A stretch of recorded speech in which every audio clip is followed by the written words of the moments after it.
How are you, everybody? This is Ranting with Ruben. Hope you guys are having a fantastic today. God bless you all. Just wanted to say what's up, guys, and let's go. I'm talking about the mock draft this year, coming up 2022. First top 10 picks. I'm giving you my opinion. Doesn't mean it's fact. And to be perfectly honest, if you watch any football, you know how it works. There's going to be a million mock drafts between here and the day of draft in April. So expect to see a lot of these. Okay. I enjoy these myself. Excuse me. I enjoy these myself because I'm an avid Giant fan and I want to know who my team might pick. Okay. So if they stay in their position, I want to know around their position who they might get. If they trade up, I want to know who's the players, who's available, who they might get. If they trade down, I want to know who's available and who they might get. So knowing the players to me is important. Again, it's a hobby of mine. It's something that I love. And hopefully I'm not the only one out there that loves it, guys. All right, so we'll start off with the 2022 mock draft. First 10 picks. My prediction. At the first pick for Jacksonville Jaguars, we have Kayvon Thibodeaux, defensive end, Oregon. This is a monster, okay? An unblockable force. Okay, he had a 91.1 pass rushing grade with a sack and hurry and a forced fumble. Again, these numbers are just not enough. You have to look at the film. You have to watch him. He's a beast, okay? But again, I'll backtrack for a moment because he's my pick with number one for Jacksonville Jaguars. I look around. I see other mock drafts. I've seen Evan Neal. I've seen Aiden Hutchinson. I've seen a couple different players. And between here and April, you're going to see probably 20 more other names up there, okay? But again, for today, I have Kayvon Thibodeaux, defensive end in Oregon, going to Jacksonville. With the second pick, I have the Detroit Lions picking Aiden Hutchinson, defensive end of Michigan. Now, when you talk about nonstop motor, okay, he currently owns the highest pass rush win rate in the country, okay? He's 6'6", 265 pounds, and he's 21 years old. He had 36 solo tackles, 14 sacks. Yes, 14 sacks, and 2 forced fumbles. Now, personally, I'm a Michigan fan, so I might be a little biased. But the numbers alone speak for itself. And if you watch some of the film, Aiden Hutchinson, defensive end for Michigan, is a beast, okay? I don't care where he goes in the top 5. Someone's getting a star, in my opinion, for the next 10 years, okay? The next J.J. Watt. He can play inside. He can play out. He can play defensive tackle. He can play defensive end. I think this is a special player. All right, with the third pick, we have the Houston Texans picking Evan Neal, offensive tackle, Alabama. Now, this guy is what you call a prototypical left tackle, okay? This is what he does. He's humongous, okay?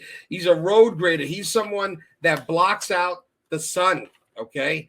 This is a player that I believe is going to be another star for the next 10 years. But again, just my opinion.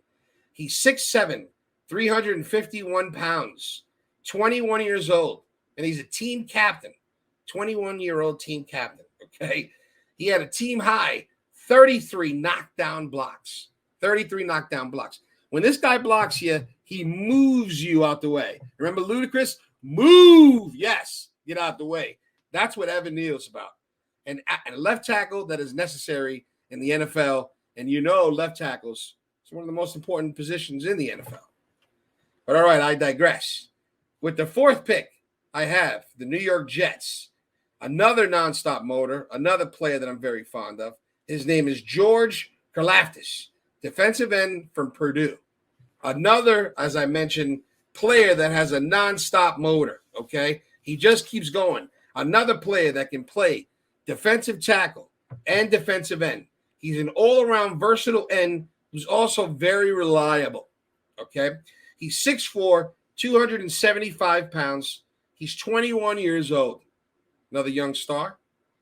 He had 25 solo tackles, 4.5 sacks, and 2 forced fumbles. This player is unbelievable. He drew tons of double teams. Again, very excited to see this player. Very excited to see how his future holds. But that's my 4th pick for the New York Jets. With the 5th pick, I have my team, the New York Giants. I have them taking Derek Stingley Jr., cornerback from LSU. This is what you would classify as a prototypical cornerback, okay? 6'1", and can run like the wind. This is a player that the Giants actually need. Right now, currently, you have James Bradberry on one side, and you have Adoree Jackson on the other side. I believe if you add this player, you're automatically moving Adoree Jackson over to the slot, and now you have a formidable, what I would classify as a formidable secondary. Okay, Derek Stingley, unbelievable player, has what's called elite speed. Okay, only allowed 2 yards total on his 5 targets this season. 2 yards total on 5 targets? Did I read that right? That's what you call a lockdown corner. He's 6'1", 190 pounds, and he normally plays opposite of the other team's best wide receiver. So again, replace him where Adoree Jackson normally plays, team him up with James Bradberry, move Adoree Jackson over the slot. Considering our safeties that we have now, the Giants, NFC, pay attention. That would be a big change right there. But all right, I digress again. With the 5th pick, we have the Carolina Panthers, and I have them taking Kelly Pickett, QB of Pittsburgh. Again, I'm not going to put an asterisk there, but I'm going to give you my opinion when it comes to QBs. I personally believe this season, this draft doesn't have many QBs that should be considered star QBs or a QB that's going to be here for the next 10 years, okay? I don't see it. Again, I'm just giving you my opinion, and everything I read says the same thing. But you know how the NFL is. One scout says, oh, my God, this guy has an unbelievable arm. He reminds me of Aaron Rodgers. Next thing you know, he's going in the top 10. Besides that, quarterback is a vital position, if not the most vital position in the NFL. So you're always going to have people jumping higher, doing whatever they can, picking quarterbacks earlier, because it's a gamble, and it's something that you have to take with the QB position. Unfortunately, in my opinion, this is just not the year to do it. However, I still have the Panthers taking them because I think it's needed. So no asterisk, but that's my pick. And again, it's just my opinion, guys. With the 7th pick, we have the New York Giants again. I have them taking Ikem Ekwonu, offensive tackle, NC State. Another guy that blocks out the sun. I think he's an unbelievable player from what I read and from what I've seen. He's 6'4", 320 pounds.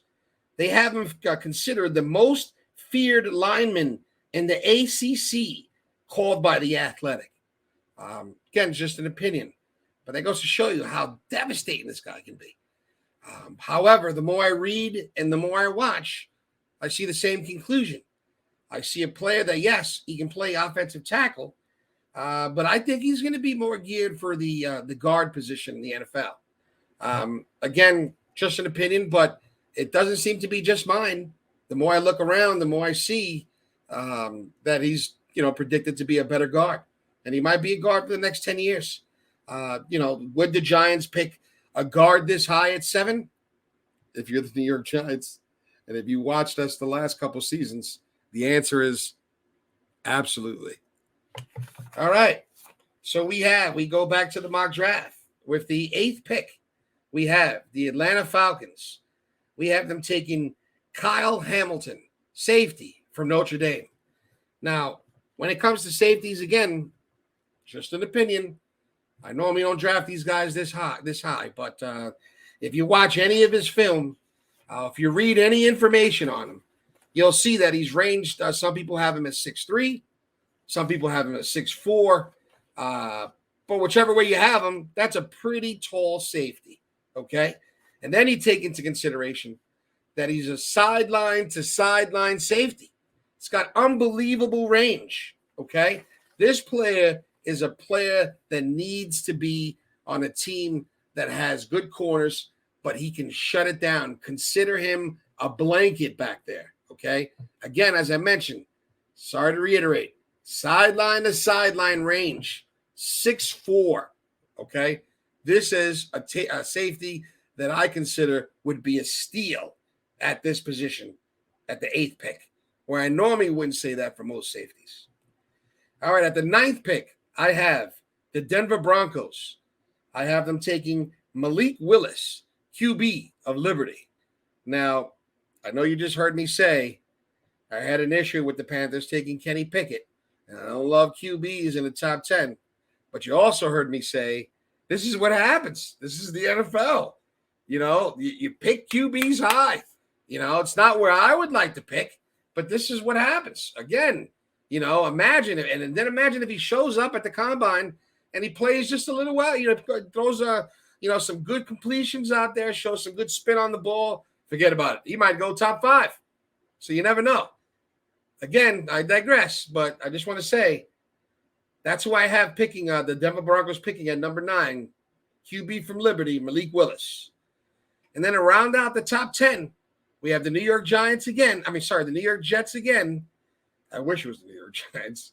But we have the New York Jets again with the 10th pick in the 2022 draft.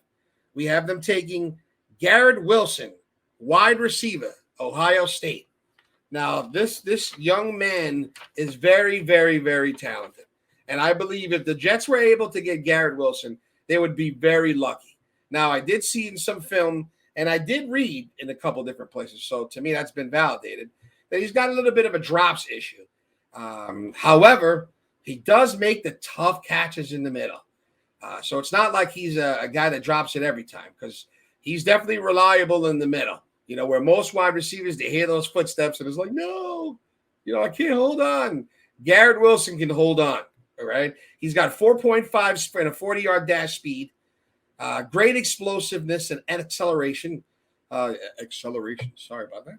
And he gets great great separation because he's got clean and crisp route running. So this guy is 6 foot, 192 pounds, 21 years old, runs a 4.5. And I believe that's what you would classify as a prototypical wide receiver in the NFL. And with his speed and his separation, a lot of teams could use that. So in my opinion, Garrett Wilson with the 10th pick for the New York Jets would be great. And they would be very lucky to have him. So again, guys, I just gave you my top 10 pick, my prediction for the 2022 picks for this upcoming draft in April. And hopefully you guys were able to get some information. Hopefully this was a little informative. And just let you know it's fun. And I'm going to keep coming on. And I'm going to keep giving information. And hopefully there's some people out there like myself that just likes to gather it up, soak it up. Give me more. Give me more. And if you are, Ranting with Ruben will be here, and I will be giving you more. I'd like to say have a great day, guys. God bless. And thank you for watching.